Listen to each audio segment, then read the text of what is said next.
Бүгінгі театрды жаңа қойылыммен, премьерамен құттықтаймын. Жаңа қазақ концерттен арнайы келіп, бүгін көрермен болып отырдым.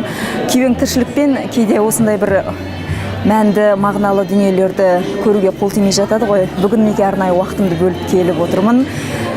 Қойылымды көріп отырып, Мұқағали атамның мынадай өлең жолы ойыма түсті.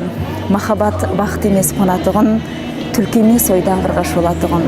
Махаббат кездеспейтін керемет бір өмірде бір-ақ рет болатығын. Махаббат әлеміне деген шексіз ғашықтықты, махаббат әлеміне деген шексіз сүйіспеншілік, не бір таңғажайып ойлар арқылы қуыршақты сөйлетіп, көрерменнің жүрегіне жол табуға мүмкіндік берген театр басшыларына үлкен алғыс айтқым келеді.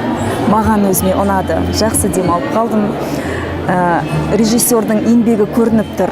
Актерлар қауымына үлкен жетістіктер мен жеңістер тілеймін.